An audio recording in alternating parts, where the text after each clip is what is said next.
The Gauntlet. Let's go. If you smell what the God.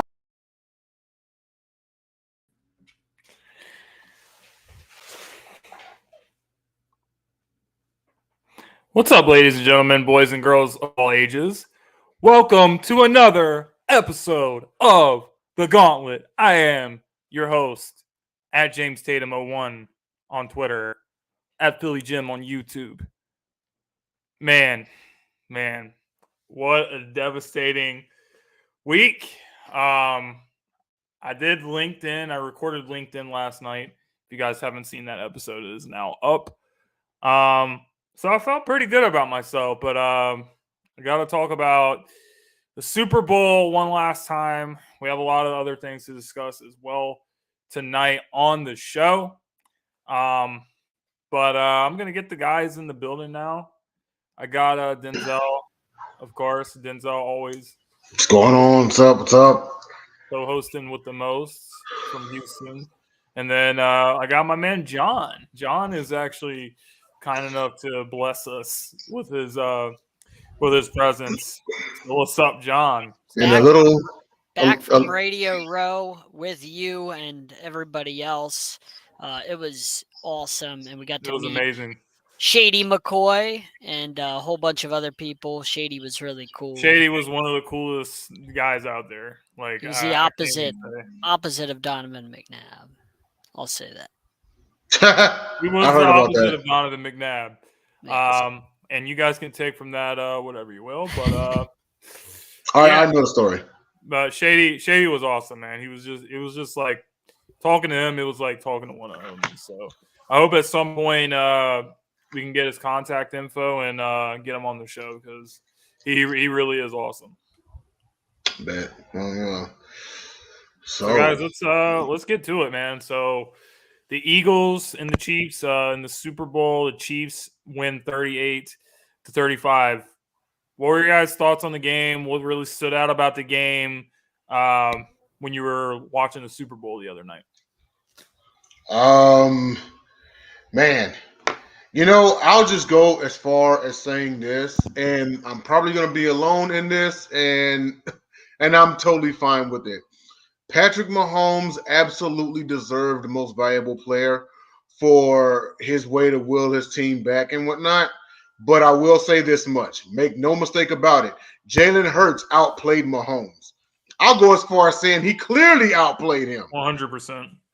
He outplayed Mahomes. How the hell is Jalen Hurts not MVP if he outplayed him? Well, look at the stats. Give MVP to the losing team. That's just not how it works.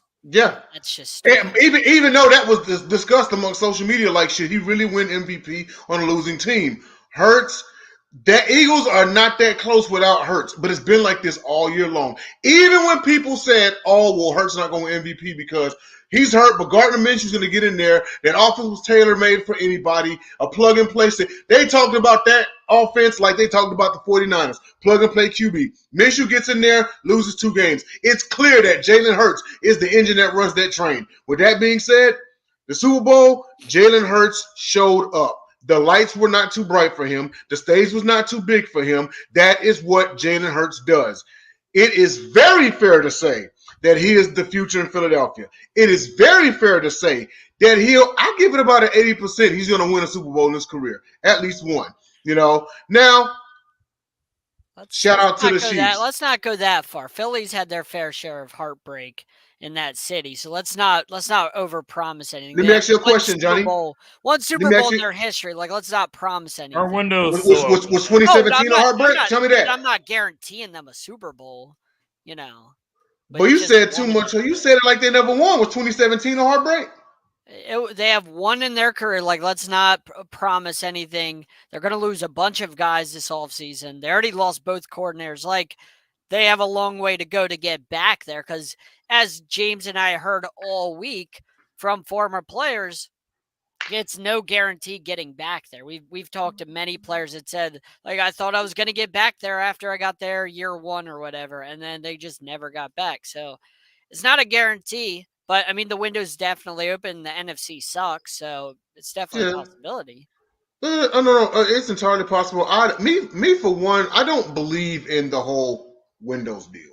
Okay, when people say, "Oh, championship window," I don't. I never have believed in it because how many teams have we seen in any sport go from a losing season to the championship game, or go from just barely to the Super Bowl or something like that? It's happened throughout history, and they're known as surprise teams, but that goes to show you, hey, you really can't count on a window per se, But getting back to it though, now shout out to the Chiefs as well.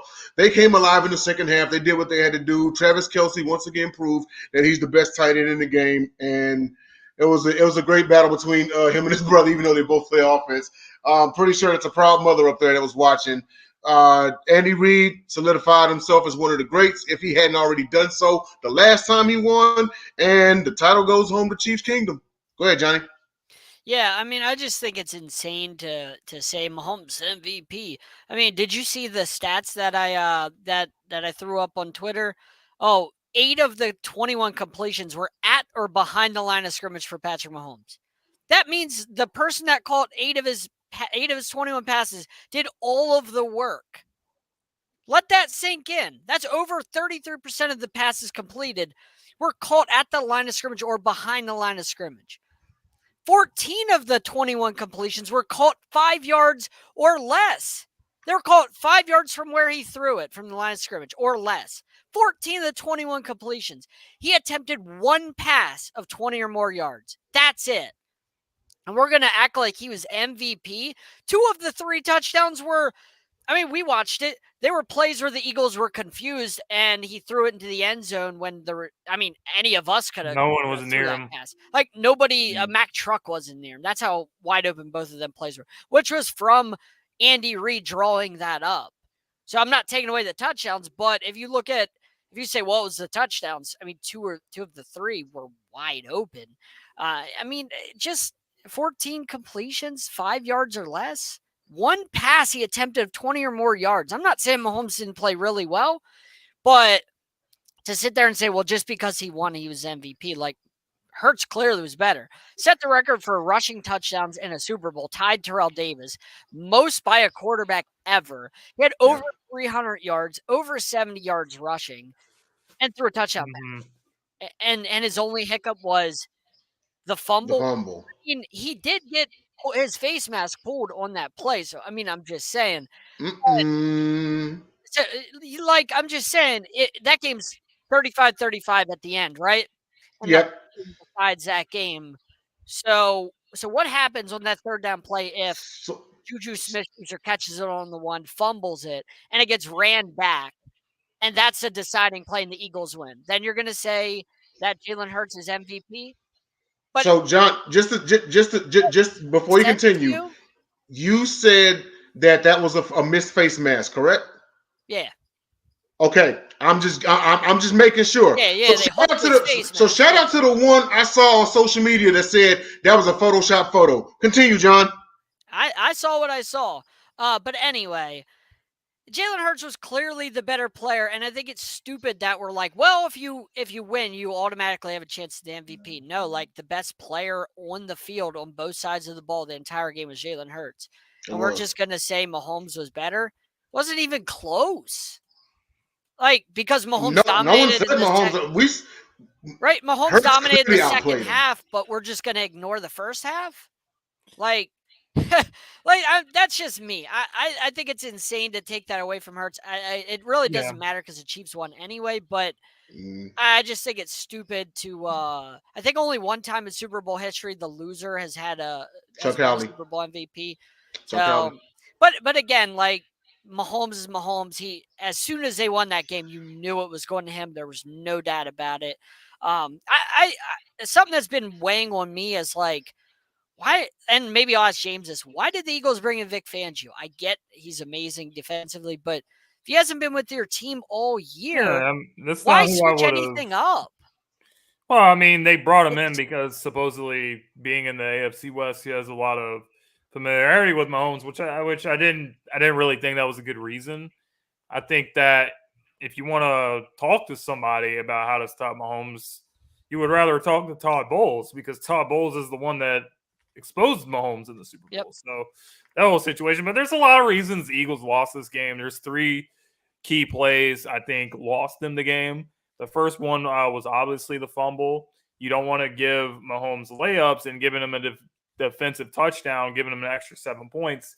That's giving him a layup. You had a long punt return by Kadarius Toney. Pretty much gave the Chiefs the ball on like the 7-yard line. You can't do stuff like that, especially in the Super Bowl. And then, of course, there was also a strike thrown by Jalen Hurts to Quez Watkins, which was dropped. It would have been first and goal from the 6. Instead, the Eagles kick a field goal and they go up 27-21. You can't do stuff like that. You can't, against a great football team like the Chiefs, you cannot kick field goals and expect to win the game. So I know there was a lot of controversy about the James Bradbury and the hold at the end of the game. I think it's just really disappointing that we didn't get to see a great football game like this end that way, even if it was holding. And James, he admitted to holding, so at least, I mean, I guess he owned up to it instead of, making a bunch of excuses. It's kind of like the San Francisco 49ers kept doing when they lost. So it was classy by him to do that, but it was just really disappointing. The second half, the Chiefs scored on every single possession. The defense needed to make one play.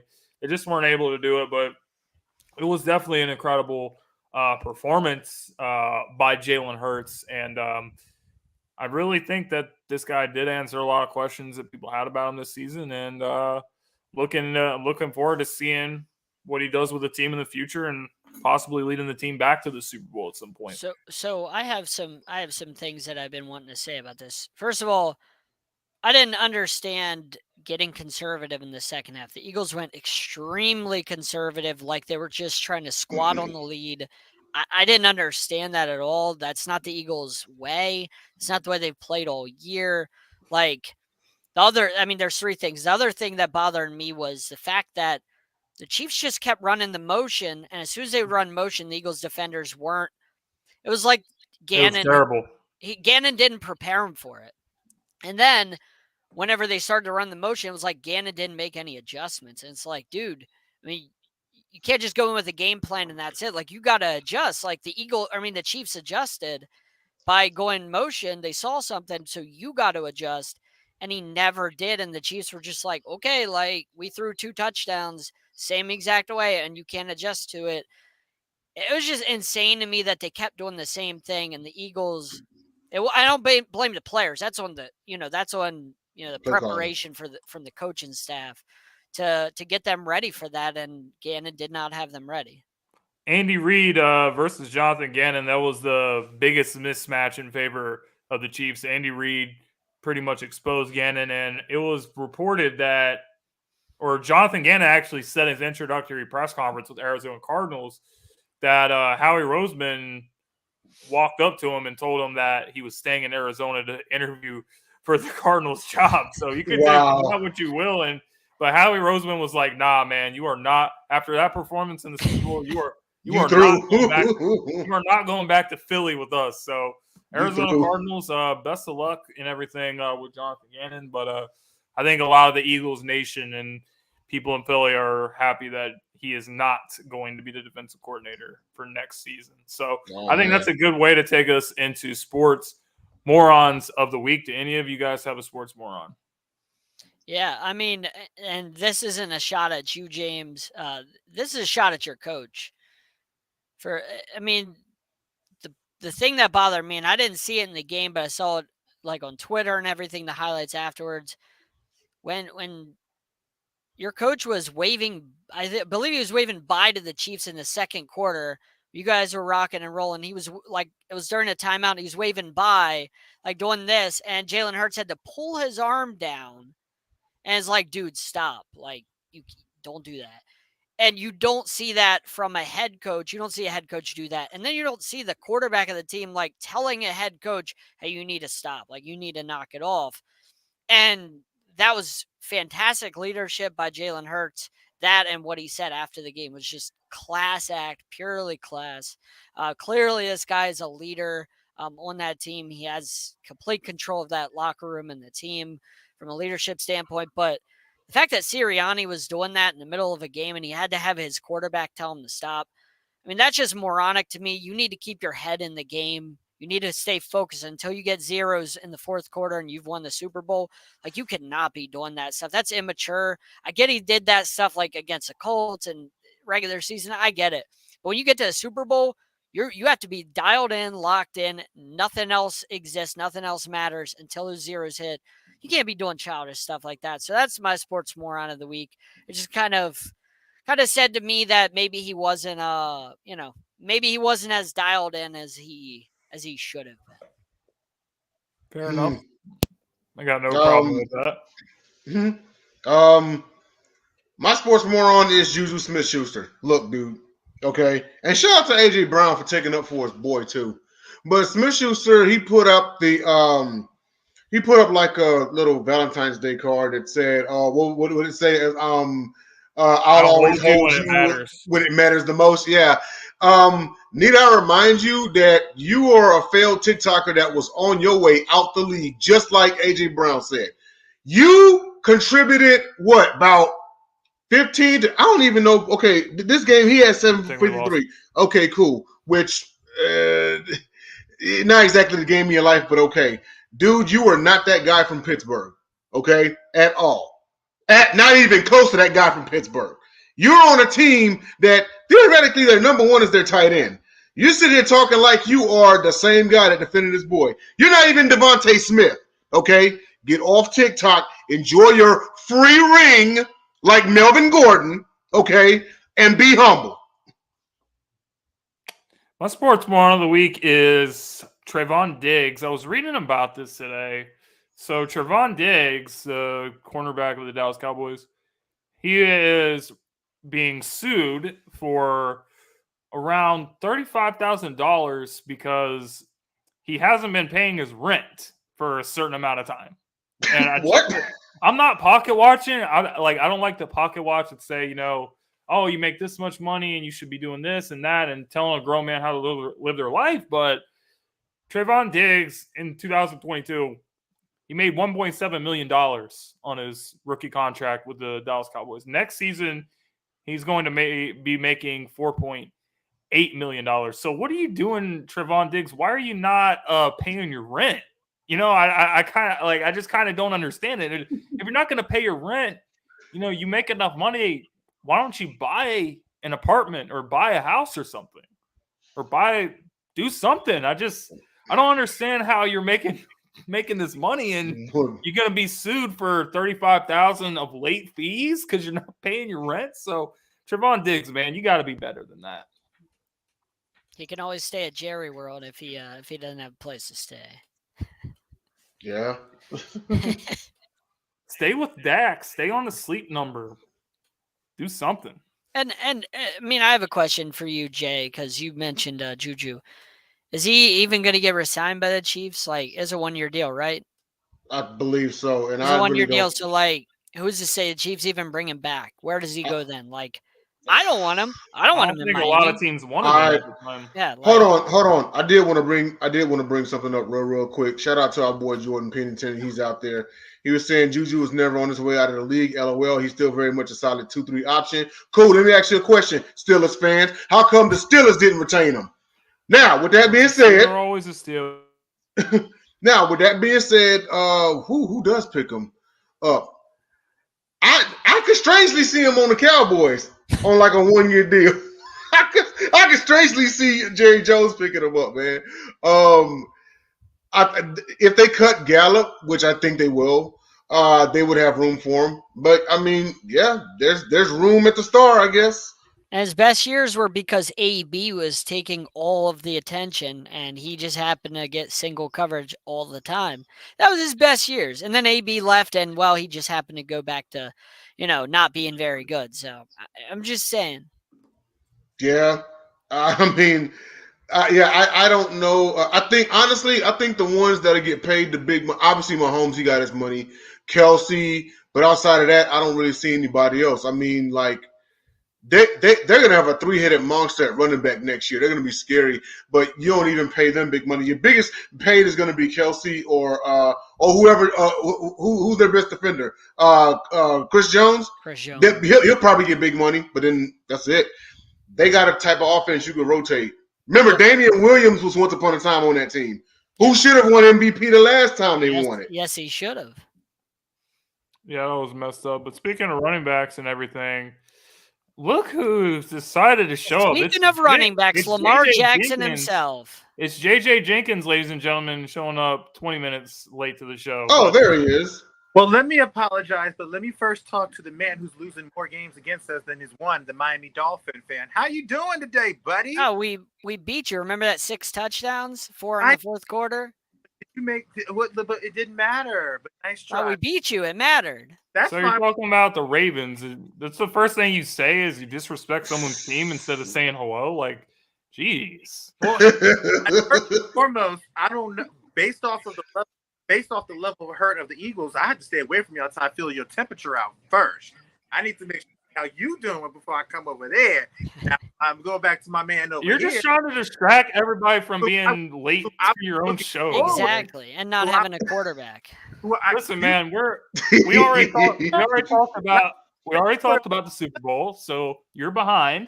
So since you want to run your mouth so much, your player of the week was from your Baltimore Ravens, Jamal Lewis. He was a Super Bowl champion as a rookie. Ran for 2,000 yards. I think it was 2003. Third most rushing yards in a single season behind Eric Dickerson and Adrian Peterson. But tell us about your boy, Jamal, and what was it like seeing him play on the Ravens? Better than Ricky Williams, I'll tell you that. But anyway, that's nothing. I'm just Ricky joking. Williams ain't sell nothing to nobody. Something that's gotten into JJ tonight. He's just throwing extra shade. Well, I was joking. I'll be honest with you. I have a 3-day weekend. John brought it out of him. You got a long history of running backs. Jamal Lewis, Lamar Jackson. You got plenty of running backs. Actually, you know what? I heard that. But my quarterback was doing fine, but I was actually having good because I have a 3-day weekend and I work in HE double hockey sticks and I have to be there this week. So I'm very happy that I'm here with y'all. But Jamal Lewis. We chose him over Priest Holmes, and it worked out for a good amount of time, even though Priest Holmes may arguably be better. But Jamal Lewis was that workhorse. You know, he was that guy that you can run the ball 30, 35 times. He was the offense for quite a bit of time. You know, the good thing is you couldn't stop him. I remember that 2,000-yard season. Because if you look at teams and the running backs who hit 2,000 yards after him in like AP, they usually have one common denominator, and they got off on the Cleveland Browns. Because that's essentially what started it, is he got off on the Cleveland Browns, and then he just was going all the way through. And he's a beautiful person. I know he's not going to make the Hall, but I wish he's going to be in the Ring of Honor. He is, in my opinion, because he lasted longer and he had more durable seasons, better career-wise than Ray Rice. But I'm happy for him. His extracurricular activities outside of the game is a little different, but yeah, we won't speak on what he allegedly did with teenagers. We won't speak on that alleged stuff. I was thinking about the being on the corner type situation. To be honest, yeah. You know. But I have to say, I do appreciate him. I do. I'm glad to see that he is still doing well because there have been some good running backs like Jamal Anderson who have fallen into hard times. I'm glad to see that he's still upright and he's still doing it. And I'm glad to have a Raven as the player of the week. Of course you are. Hey, Huggy Lowdown. You know Huggy Lowdown? Well, Texans don't really have any players, so it's hard to have players of the week. Yeah, it's kind of hard. But for now, with the sports moron or the player of the week, we should do like Huggy Dono, the player of the week. You know, I think we should do that. That'd be fun. Oh, it's on you, John. Yeah, I mean, Jamal Lewis, I believe he was part of that Super Bowl team in 2000, and obviously the offense ran through him. They had some speedy wide receivers. Trent Dilfer wasn't doing anything to help them win that Super Bowl. So that makes what Jamal Lewis did even more Sort of impressive because Sort of when like Trent Dilfer's your quarterback, and if you look at those stats, they are awful. They are just terrible for what Trent Dilfer did in the year 2000. And that defense was one of the best in the history of the game. Jamal Lewis really helped carry them. And yeah, I mean, you have to finish that season with a Super Bowl. When you have one of the greatest defenses in the history of the game that year, you have to finish it with a Super Bowl. And Jamal Lewis definitely helped them finish it with a Super Bowl. So that, and obviously the 2,000-yard season, he'll always be known for that. Not necessarily the off the field stuff, because as JJ said, he seems to be doing a lot better, and he'll never get in the Hall of Fame, but he's definitely one of the best running backs in Ravens history. I don't know who I'd put over like him or Ray Rice, because Ray Rice was able to catch the ball, so he was a different kind of back, different era.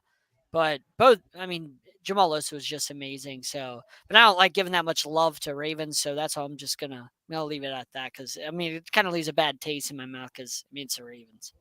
I mean, yeah, we caught you up. We caught up to you with Super Bowls, and it took us only 16 years. Yeah, well, I mean you had to steal a franchise in the middle of the night to do it, but Sorry, we didn't steal anything. They got their franchise back. blame your owner for My owner said we ain't gonna win nothing in this garbage town. Let me go over to a bright new city and bust it out. And we busted out. Anyway, I just checked the stats. So Jamal Lewis, he rushed for over 10,000 yards for his career. And Ray Rice, even though his career was cut short due to his situation, he only rushed for 6,000 yards. So, but he was a dual threat. I'm gonna have to give it to Jamal back. So I'll give it to Jamal. I'll say Jamal for sure, but I will say that the biggest reason why I think Ray Rice might overall talent wise was better because of two situations. Number one was the game against Minnesota that we ended up losing, but we were down with 14 points in that fourth quarter, and Ray Rice just took over. And we had a chance to win that game when Minnesota went 12-4 during Bounty Gate year, and it wasn't for him, we would never have been in that game. And then, 4th and 30, right? I was getting right into that, because I can take you back to my mom's house during that year when 4th and 27 happened. I was just like, okay, we ain't gonna get this. Then he caught the ball, like, okay, screen. Then he gets to like 5 yards, then 10 yards, and then 15 yards. I was like, okay, hold on. Then Anquan Bull delivered that block, and we got that first down. I said to my cousin at the time, I said, if we win the Super Bowl this year, that's the play that defined the season. That is the play, because we had to beat the San Diego Chargers at that time. Otherwise, our seeding and our chance to get to the playoffs was been in jeopardy. And he definitely did it. That's when I was like, that is a special running back. Yeah, and you have to have a power back like that. When you have that kind of defense to where Ray Lewis and everyone else is saying all we need is 16 points to win the game, like you have to. But I mean, think about it though. 85 Bears had Peyton. 02 Bucks, they had Allstott. 2000 Ravens had Jamal Lewis. 13 Hawks had Marshawn Lynch. So all but one, and I consider Walter pretty much a speed back, somewhat all-around player, but they all had power backs behind them, Jamal Lewis could have an argument for the Hall of Fame, considering that he is on the 2000 All-Decades team. He won a rushing title. He is in the 2000 club. He rushed for 2066 and 03, just 40 yards short of the NFL record. But also, he's only got one first-team All-Pro, and he was only a Pro Bowler for 1 year. Outside of that, though, he is in the Ravens Ring of Honor, and he won a national championship in college at the University of Tennessee. That doesn't the year count. after That doesn't Peyton Manning count. left. Yes, it does. That has nothing to do with the Pro Football Hall of Fame. True. Stop it. Now, with that being said, but we always mention college stats, and we talk about them like as a player. Yeah. You know what I mean? Like we always, it doesn't take away his accomplishment at that time period. It just sucks that he ended up having to go. His last couple of years was at our rival Cleveland. Literally. Yeah. Yep. So, guys, we're going to take a short break here. A word from Fanatics, our sponsor. And when we get back, is Patrick Mahomes already a Hall of Fame player, or already a future Hall of Fame? Or is he already on a Hall of Fame path? All that. It's like Sports fans are gearing up and saving big at Fanatics.com, the world's largest collection of officially licensed fan gear. From all the leagues, teams, and players you love, unique one-of-a-kind designs exclusively by Fanatics, and autographed collectibles from today's biggest stars shipped directly to your home. Join Fanatics Rewards for free to earn fan cash on every purchase. Shop now and for a limited time, get 20% off all orders. Fanatics.com, officially licensed everything. So everyone, check out Fanatics. Check out the links in the description. Blah, blah, blah. If you guys have been watching the show long enough, you pretty much know the whole spiel. So, Patrick Mahomes, 2-time Super Bowl MVP now, 2-time league MVP. He just continues to break records. He continues to revolutionize the QB position. So, if Patrick Mahomes just said, you know what, I'm good. I'm good. And he walked away right now, are you going to put him in the Hall of Fame? Yes or no? Funny, for right after the game, I actually saw a poll on Bleacher Report where you can call it a prisoner of the moment, but 81% of the nation said if his career ended right now, yes, he's absolutely a Hall of Famer. I remember doing a bit of a comparison to Rodgers, would I take prime Rodgers or prime Mahomes?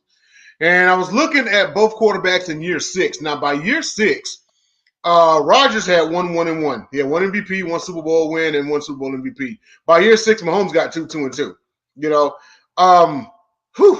Then you think about Terrell Davis, right? Terrell Davis only played 8 years. 6 of them were pretty good. Oh wow, but it's like yeah. Terrell Davis played for 8 years. He's in the Hall of Fame. 6 of those years were pretty good. So you look at Mahomes, just 6 good, some would say great years. So on one end of the spectrum, it's a prisoner of the moment type of deal because they won, obviously. But on the other end of the spectrum, it's like, well, hang on a second. There's been players who have not had that long of careers but put up such amazing stats to where they're in the Hall, regardless of era. Brown didn't play that long. Davis didn't play that long. And look at Mahomes in year 6, and he's putting this up. So I'm kind of on the fence about it. Right now, I'm going to say no because he hasn't played long enough. If we're going to compare him to guys like Rodgers, Brady, Manning, Roethlisberger, all of them, even Phil Rivers, they all had lengthy careers. You can't say that about Mahomes right now in year 6. I need to see more out of the man. What he's done so far is half man, half what the heck.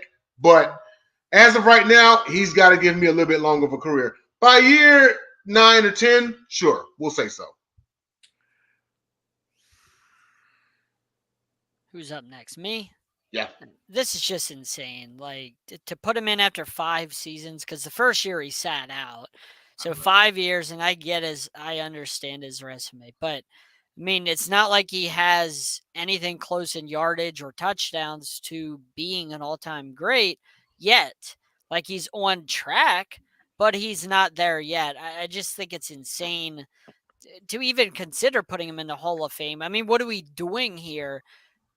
I mean, me personally, like, if I look at Terrell Davis's stats, like, I'm not putting, I wouldn't have put Terrell Davis in the Hall of Fame. I didn't think he played long enough. That's just me, but I didn't think he played long enough in the NFL to be considered a Hall of Famer, but he was on 2 Broncos teams. And of course, we know how it goes whenever you have a team of destiny, like, they weren't a dynasty, but whenever, like, you see the Patriots teams, we just saw Richard Seymour get in.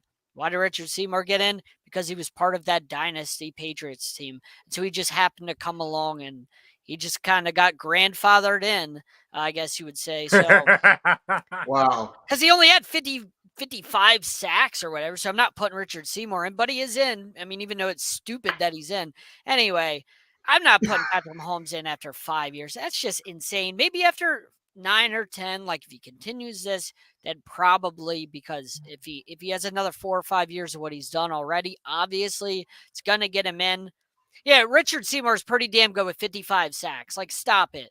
What is he, like 95th or something all time in sacks? Like, there's plenty of guys. I mean, TJ Watt has more sacks than him. Stop. Are we putting TJ Watt in the Hall of Fame right now? No, not putting him in the Hall. He's still got ways to go. Like, it's just stupid to put Richard Seymour in. Anyway, no, Patrick Mahomes not a Hall of Famer if he retired today. It's absolutely insane to even consider it. We're just being prisoners of the moment. That's all we're doing. And that's why 81% said yes, because they're prisoners of the moment. Mm-hmm. Let me a quick question before we move on, John. At what point in Peyton Manning's career did you say this man was a Hall of Famer? What year in his career?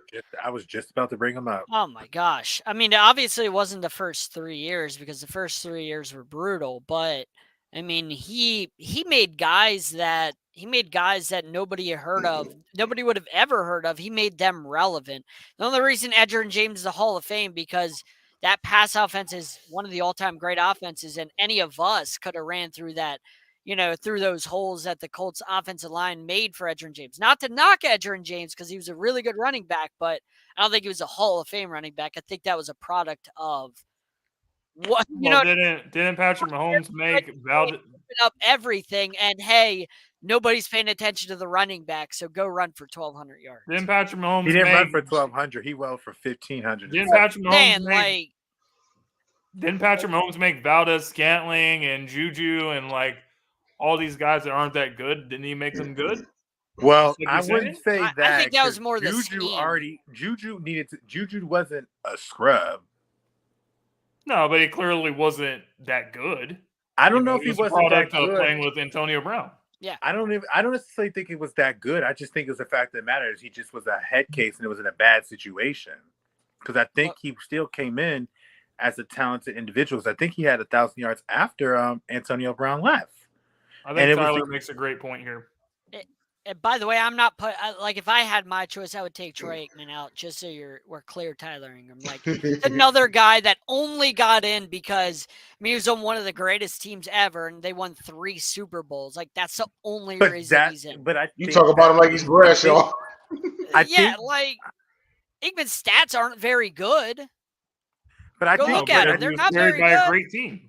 But I think that is the issue that plays into the Hall of Fame nowadays is, especially with quarterbacks.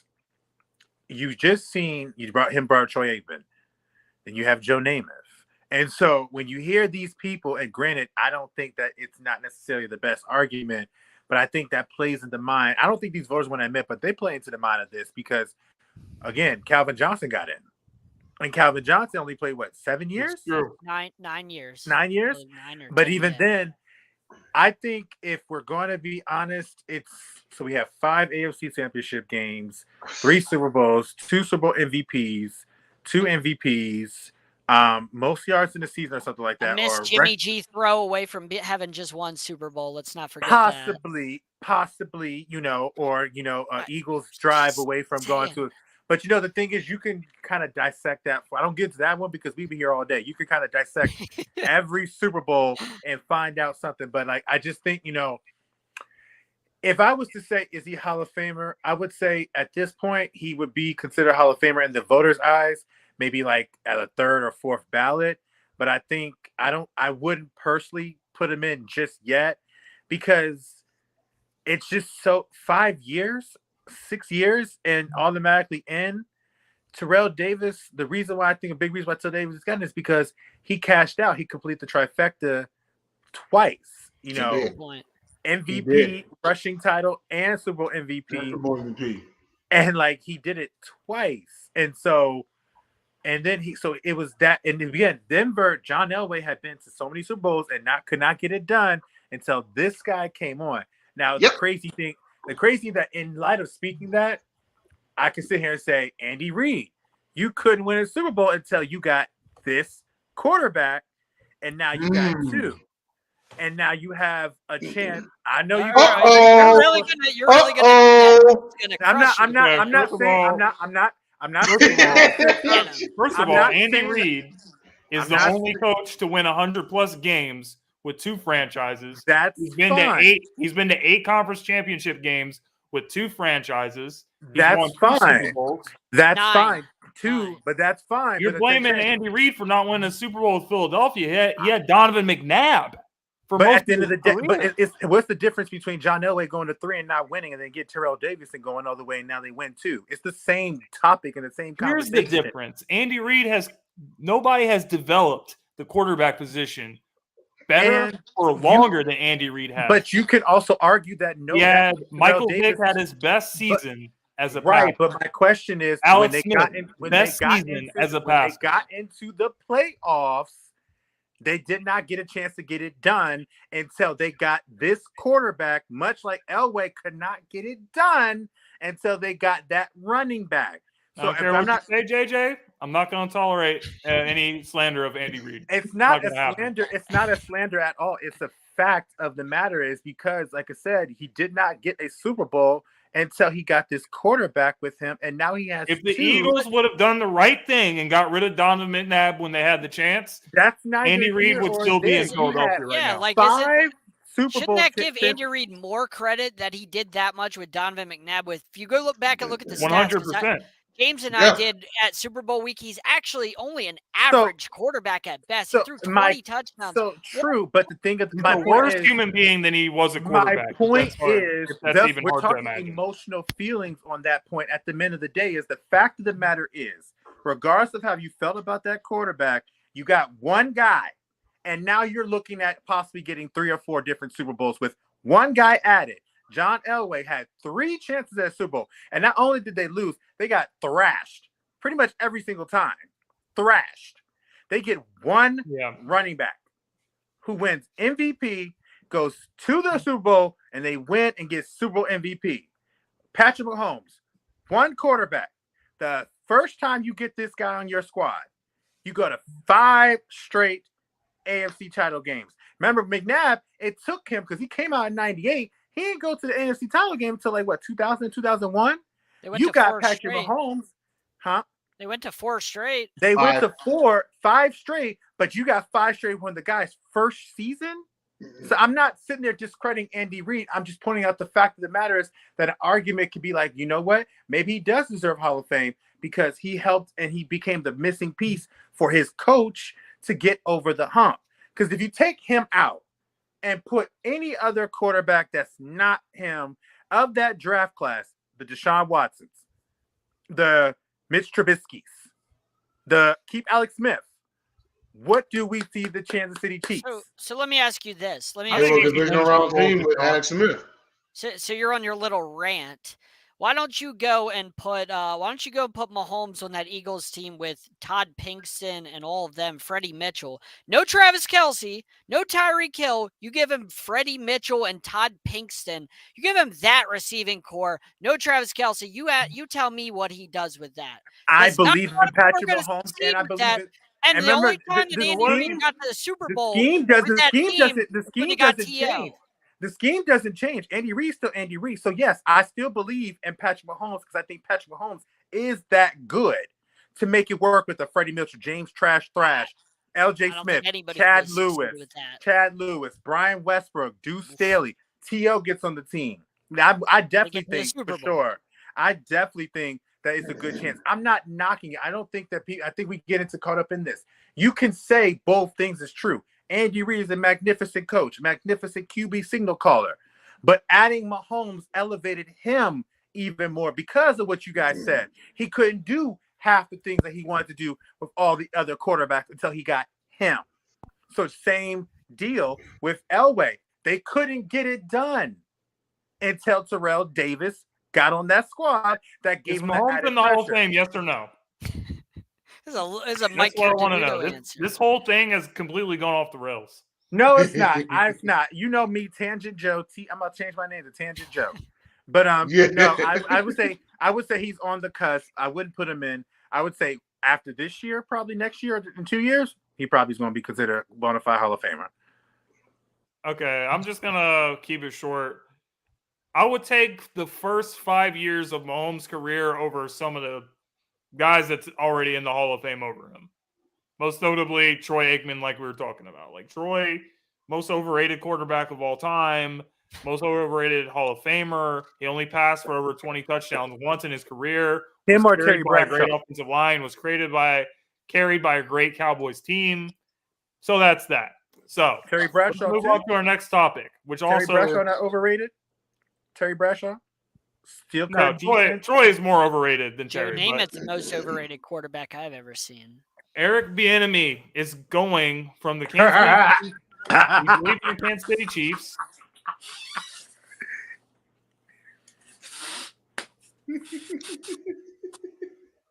He's leaving the Kansas City Chiefs. He's going to Washington Commanders. He's becoming the new offensive coordinator. Oh, Lord. Go ahead. I'm listening. No, I'm good. I'm good. I'm just laughing at this move. I'm going to let you finish. Go ahead. So, what are your guys' thoughts on this move? Oh, poor baby Eric. You don't even know what you're about to get yourself into, son. I'm going to be very honest with you. I don't care what you think you're about to do up in here, because I think people miss this. Organizational structure and how your organization preaches it to others and its employees and stuff matters. It definitely matters for front office executives and all of the things that matters for these guys and how they feel loved, how they feel appreciated. Washington is a turmoil. It is a crapshoot place. You're bringing a guy over to this team when we have said on several occasions that if you want a person's career to die, send them to Washington. Ouch. Yikes. I don't know if I agree with that. I mean, like, look at the weapons that they have that he's getting. Like, yeah, he doesn't have Mahomes, but they got Terry McLaurin, pretty good. You got Dotson, that's pretty good. I mean, they got Robinson, that's pretty good. Like, they've got some weapons. They've got a pretty good offensive line. They just got to get a quarterback. Logan Thomas. Yeah, like, they've got weapons, and this whole thing, I think, is to help get him eventually a head coaching job. That's what I think it is. But he's getting control. He's getting full control like he wants. Come on, man. Like, Grid says leaving the Commanders for the Chiefs for the Commanders is like trading a McLaren for a Prius. So you think going to a team that has an owner who has been in investigation for not just sexual misconduct, that has nothing to do with what you're running an offense. What I'm saying is culture does matter. And again, living here, I have seen talented people go rotten because living here, working here, being here, part of this culture and that organization can destroy you. But what if he changes the culture? You don't know that. You can't put this man in a box. I don't think he's that talented. We don't know that, though. I don't understand. Idea. Hold on. I just don't understand why he is always getting so much hype. Like Eric Bienemy, why is he not a head coach? What has he done? It's been reported that he doesn't enter well. It's been reported that he does not. What has he done that is so great, that's so revolutionary to the game? He was not even calling plays with Kansas City. It's like our boy Shady McCoy. We met with him on Radio Row. It's like what he said a while back. He is riding the coattails of Andy Reid and Patrick Mahomes. So let's see what you do with this Washington team.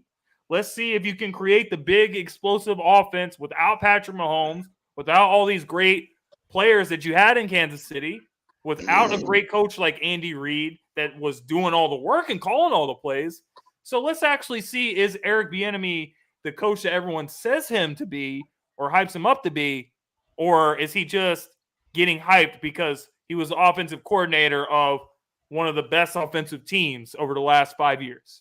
And now, Jay, I know you want to have, but I will ask John a question. With those weapons and that quarterbacks that they have here, can you do the same things that you did with Patrick Mahomes as your quarterback in Kansas City? Of course. No. You don't have Patrick Mahomes, but there's a lot that you can do. It doesn't have to be the same offense. And again, this is more to me about he wants control. I think he was waiting for Andy Reid to retire, and it didn't happen. And so he was like, I got to go and try and set myself up to eventually get a head coaching position. Because on my take. I think part of it is, I'm going to say, I think part of it is the color of his skin. I mean, I think that plays into it. So, you know what I'm saying? Like, I think that it's harder for him to get a job, and he has to do what he has to do to try and get himself a head coaching job. We know that people that don't look like me have a harder time getting a head coaching job. He's got to do what he's got to do. It's funny we brought that up. It's been reported that he doesn't interview well, and that's from several different organizations when they have interviewed him over the years. Like, it's been reported that something along the interview lines with him, the teams just be like, you know what? But Jeff Saturday can get handed a job. that Jeff Saturday can get all these We're talking bozos can about get Jeff handed jobs. Come on, we're talking man. about we're talking about drug sniffing Jim Irsay. Of course, he's gonna hire something crazy. No, I'm just saying all these bozos out there. Like we saw Matt Nagy, we saw Adam Gase, we saw all these clowns, Matt Patricia, get handed jobs. Chip Kelly. But I mean, come on, Oh, man. yeah. Like, what are we doing here? We did the OT, you know, but yeah, I thought initially that, man, he's crazy. This is a lateral move. It's not going to. But then I read something that said that supposedly he is going to have like total control over play calling. And this is just my theory here. The biggest he's thing, the head coach and he gets a pay raise too, right? I believe so. This is just my take on it, but I think under the table they see an end to Ron Rivera. I think he was hired to take his spot because I don't think Ron Rivera has too much longer there. Either he's going to resign or he's going to get fired. You know, so I think the hiring of Bienemy was to set him up to take Ron Rivera's spot. Can I ask y'all a question? Who deserved the coaching job more again, Eric Bienemy or Brian Flores? I mean, I think Bienemy. Flores, because he I don't actually think has Brian success Flores is a as very a good head coach. coach. You Bienemy think has he was a done good head nothing. coach? He hasn't even called plays. If he can show that he's a great play caller and he actually does the things that would qualify him to be a head coach, then yeah, I'll give him the nod. But Brian Flores he's already coached a team to the playoffs. He's terrible. He's had some good defenses. He's been a good defensive coordinator. Brian Flores, it's not even close.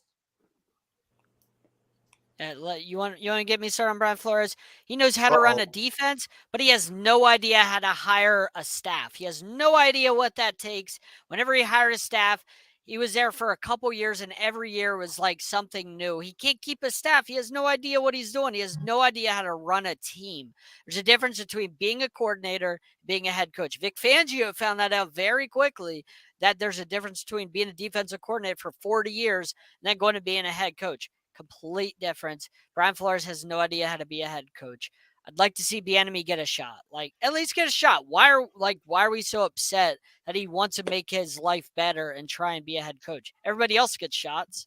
I just think he should get at least one. No one's upset about that, but you have to actually do something. I just think you're scared. I think you're scared, Philly. I think you're scared. That's what it is. I don't trust the organization at all for him. I don't.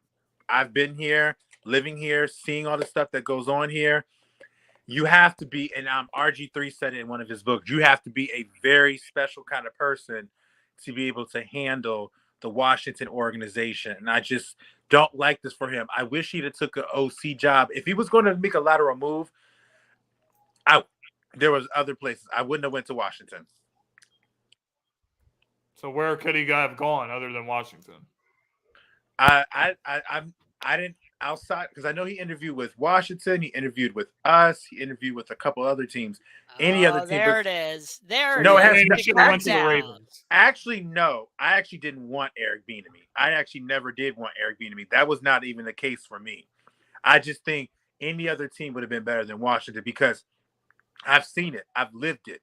I look at the DC Express every day, which kinds of insight on the local news and stuff.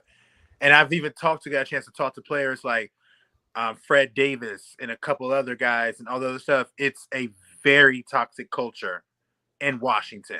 It's a very, very, very, very tense, very tumultuous. You have to be the most mentally strong person to handle that place because of an owner, the GM, everything like that. Then the pressure of the media. It's just a very toxic place. And I don't think it's going to be the best chance for him to succeed being there, especially while they're still going through the craziness that they're going through with their owner. But he has to carve his own path, like he can't stay in Kansas City forever behind Andy Reid. Like he has to make his own, you know what I mean? He has to find his own way. He can't just sit there and wait for Reid to retire. You know what I mean? We will see if he's able to prove it. So last 5 minutes of the show, guys, we're going to take it outside of the sports world. This non-sports topic is brought to you by Jay Nelson. He suggested this during the week. So Jay says, what was your first career choice? What did you want to be when you grew up? What did you want to be when you graduated college or whatever? And did it change? And if so, why did it change? Jay, we'll start with you. since it's your idea. So my first career choice coming out of high school actually was pro wrestler. So a buddy of I mine, can believe that. I can believe that. Nice. a buddy of mine, he graduated a year ahead of Nacho me, and he Libre. was like, "Hey, at the time period, WCW was still up." And John, I know you remember the WCW power plant down there in Atlanta, Georgia. And Oh, so yeah. we actually had a plan that he was gonna, get bigger and everything, and then I was gonna finish high school, and then we were gonna drive to Atlanta and train and get the power plant. Well, that year that I was a senior in high school, WCW got sold to WWE, and there went that plan right there. But yeah, we were hyped about it, like because he was saying like, man, I want us to come back to our high school reunion as like tag team champions or world champions or something, and like kind of bring the belt in. You know how we kind of think when we were young and everything, and it's not out of room with us. It's not silly, like Edge had those same aspirations, and then look how he turned out to be, So, but yeah, that was my first career choice out of high school. What about you, John?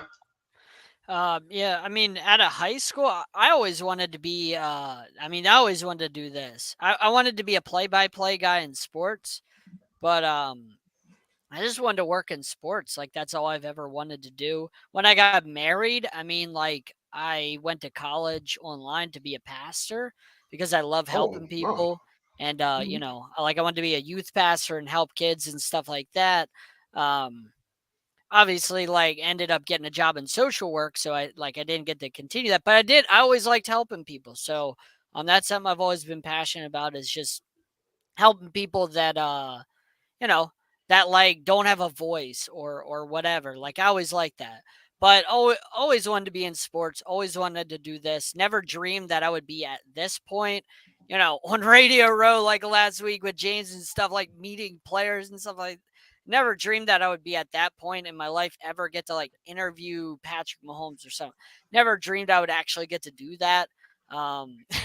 So like that's always what I wanted to do, and very happy to be currently doing it. Nice. Amazing. JJ? JJ, what's up? Well, growing up, when I was like 6 years old, I wanted to be a marine biologist because I love animals. I love the marine life. Biologist. Yes, I wanted to actually be able to get to understand, study all the different creatures. It changed because I found out I had to get in the water with them to study with them, and I had to be, and not in the cage, like actually out there with them. And I ain't doing that. I ain't about to be out there with no mako, tiger, bull, shark, or anything like that to study them. So I shifted over to wanting to be a sports agent. But then I heard that you had to go to law school. And I worked at a law firm, and I know how much studying. I'm not a studier like that. It's brutal. So I just was like, you know what? Let me, like John, I've always wanted to be somewhere where I could teach people and help people grow. So I wanted to become a teacher. There's no money in teaching, sadly. So I had to put that on a little bit of hold. And that's still my career goal at the end. But I need to make sure that I finish doing what I want to do, like get myself financially stable where I can work on a teaching salary and still live off of my investments, my money coming in, things of that nature. Plus, I want to be a well-rounded individual so I can share my experiences with people so that way they can learn to realize that this world is so big and we focus on one specific area. And so teaching is at the end of the day what it was. But yeah. Man, I respect the hell out of that, man. Those are some really good answers. I'm kind of with John on this one. I wanted to do something in sports. I don't know what it was, and I still really haven't figured it out completely. I think that being a part of the Sideline Sports Network has helped me a lot. I never really saw myself as being a part of the media because I feel like in the media, there's a lot of people. The reason I didn't really embrace it so much as much as I am now, is I don't like the way a lot of people in the media go about doing things, whether it's like trying to make themselves blow up, asking questions, trying to, just trying to be slick, trying to be nasty when you're interviewing these players. You don't do it because of the love of the game. You do it to benefit yourself. But there was just so many things in the world of sports. That's why I started studying sports management. It's the business side of the sport industry, which I was really interested to learn about, and I'll graduate later this year. So, I just feel like in the world of sports, there's so many different avenues you can take, and I'm really embracing this sports media thing because although I never saw myself being a part of the media, I feel like a person like me and some of us guys that are a little bit younger, we have a chance to come into the sports media world and say, hey, you know what? This is what's good about the sports media world, and this is what's not great about it.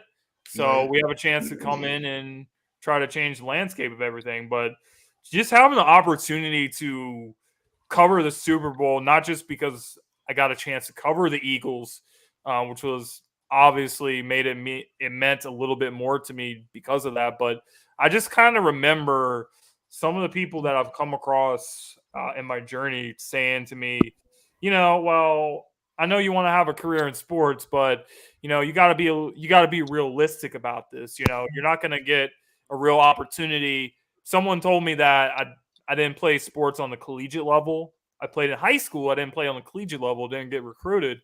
Oh, well, you're not going to be able to get a great career because the majority of people that work in sports, they at least played at the college level. If you want to coach, you have to play at the college level. You have to have that experience. So it was a sweet feeling and an experience. But for me, not much has changed. I've always wanted to have a career in sports, and I'm going to keep going after that thing. You guys do a fantastic job. I'm not going to lie. As y'all know, I love this, and I love being on a part of the show, and I love watching you guys grow.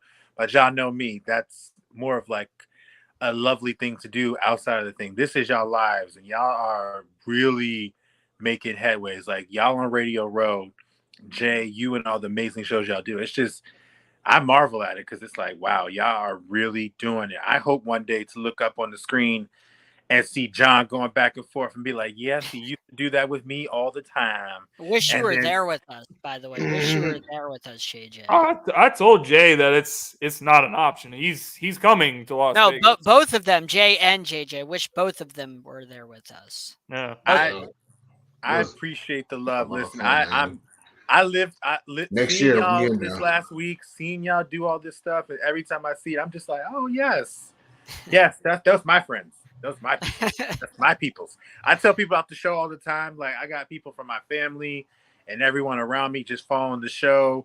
They love you guys. My cousin loves how you and I go back and forth when you on the show. Pretty much. Yes. So I really appreciate all the work that you guys do because y'all really, it's gonna come. You don't grind this hard without the blessings coming. So those blessings that you guys have been working on, they're definitely coming. They're definitely coming. They are, man. And we can all thank it to everyone. We got to thank God, and most of all, we just got to thank God that we have all these great publicists out there that make these opportunities possible for us. So, God, death, taxes, and the publicist. That's all you need to know to live your life by. So you need a good publicist. So John, bam, with that zinger. John, before we go, we just want to thank you, obviously, for being on the show with us tonight. And seriously, want to give you the opportunity before we get off to let anyone watching know where they can find you. Yeah, of course. I mean, it's not about me. It's about us. The entire Sideline Sports Network, everybody on the network. It's not about me or Eric, JB, or Jake, the four owners of the company. It's about the entire team, all the shows, everybody. Because without everybody on the team, like we all pulled together. So in order for this to work, we all have to work together, continue to work really hard. I mean, one of my inspirations is James. Just seeing somebody like him at the Super Bowl, dedicated to his craft. He only wanted to work at the Super Bowl. He didn't want to goof around or anything. He wanted to just They had to tell me I'm not going to tell the full story, but we went to a little party and I was like, listen, man, I'm not that type of guy, man. I'm here to I'm here to do that. And they were kind of they're like, James, you got to relax, man. James, ain't nothing we could do at 1 a.m., out at a party. Like all we could do is enjoy. I don't want to be in here, man. I want to watch film.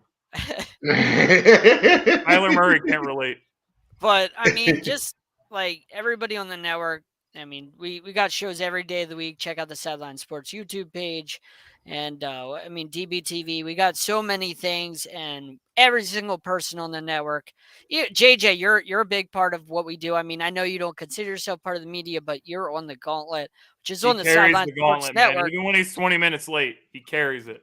Yeah. Exactly. So I mean, Yeah, absolutely. Tyler, That's why we love this guy.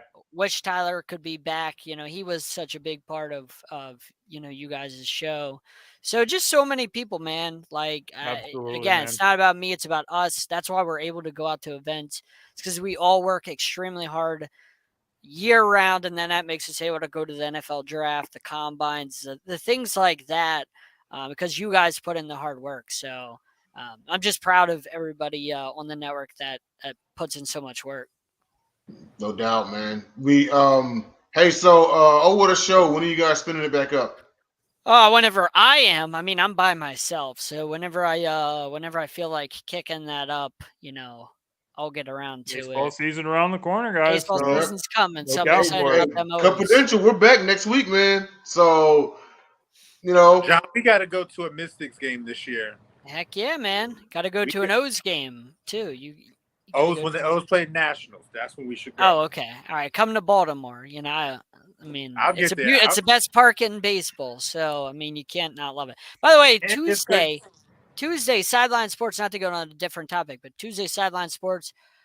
4th member, brand new member is going to be shown Tuesday night. Former NFL player. So you'll want to tune into that 8:30 Sideline Sports Network. That'd be really cool. James met him at the Super Bowl. He's a really nice guy. So awesome guy. Tune into that. All right, guys. So obviously, thank you guys all for watching tonight. This concludes the 2nd season of the Gauntlet. We will be taking next week off, and we'll be back on March 3rd to begin season 3. Big things coming for the Gauntlet, guys. Thank you for everyone from the Sideline Sports Network, and we will see you guys soon. Sports fans are gearing up in